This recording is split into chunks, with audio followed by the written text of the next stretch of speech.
No, your eyes aren't playing tricks on you. That is a house behind me, and it's being moved to take its rightful place in history. Police officers and students have conflicting reports. Officers saying that it was students who became unruly, throwing chairs, even books. It's still an active scene here on Westlake Drive. If you take a look behind me, you can see the devastation. Just moments ago, smoke was still coming from the area. They're going to keep their fingers crossed until all election results come in, hoping that this man right here becomes their next president. Teenagers at the Greater Miami Jewish Federation are getting on the phones and asking for pledges as well. Many say even though the attacks on Israel are many miles away, they still feel personally affected.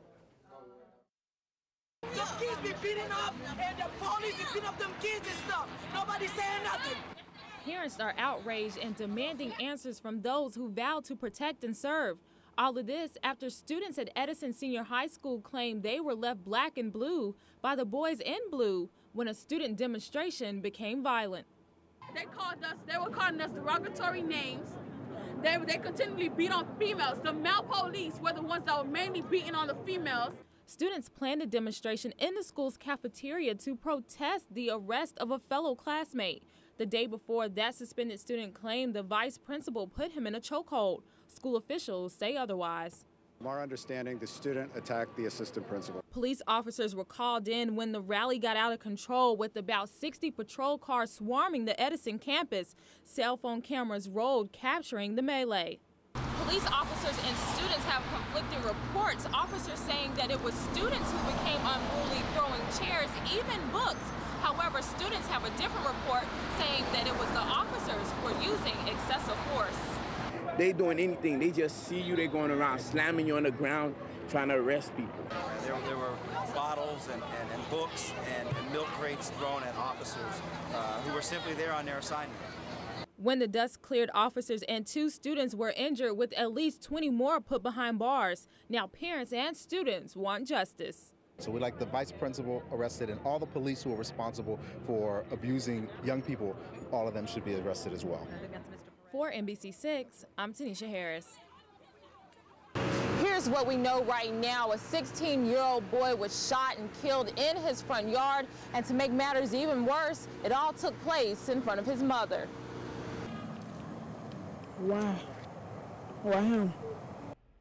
16-year-old Devon Smith was shot and killed in front of his mother's home on Saturday, her arm in a sling after she was grazed by a bullet while trying to protect her son. She threw herself over her son's body to keep him from getting shot again. That's how she got shot in the arm.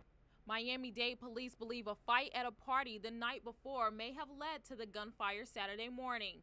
Officers say 2 men pulled up to the Smith family home on Saturday asking about that incident at the party.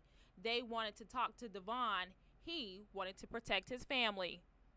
I said, once I get away from my mother's house and stuff like this, and, you know, they got kids and stuff like that, and the guy pulled out a gun and he started shooting. Officers spent the day canvassing the area and searching a green Mustang that was abandoned a few feet away from the shooting. Family members say they don't want the way Devon died to depict the life he lived. Just don't want nobody to get the wrong idea about the way he died, as if that's the way he lived. He didn't live that way. He was a very good boy. He did not live that way. Police officers are surveilling the area. Right now, they haven't made any arrests, but from eyewitness accounts, they do have 2 suspects in mind. If you have any information about this case, you are encouraged to call Crime Stoppers at 305-471-TIPS. For Local 10 News, I'm Tanisha Harris. Univision and the University of Miami have teamed up once again to bring the Republicans to the Bank United Center for the 2nd Spanish-translated Presidential Candidates Forum. But students were turning a cold shoulder when it came to seeing these presidential hotshots. Came here very early this morning because I wanted to get in line early because I was afraid I wouldn't get a ticket. John Redfield arrived at the Ticketmaster 8:30 a.m. Wednesday to make sure he got a ticket to the upcoming Republican presidential candidates debate. To his surprise, instead of finding a long wait, Redfield was actually first in line. I'm very surprised and semi-disappointed. Hope there'd be more people there, especially considering the turnout for the Democratic debate. When the Democratic presidential candidates came here to debate, the line extended beyond the bookstore. However, the Republicans were less responsive in accepting Univision's invitation. Therefore, the Spanish network had to postpone the event to a time that was less convenient for most students. The actual presidential forum will occur on Sunday, December 9th, which is actually right in the middle of finals. And I think some students will be very focused on that, and so therefore may not be as interested in attending, as well as the fact that some students by then will have finished and actually will have left. Others speculated that big-name politicians Hillary Clinton and Barack Obama helped fill seats for the previous debate, but the shorter lines did have some advantages, encouraging students to attend the event who otherwise may not have gone.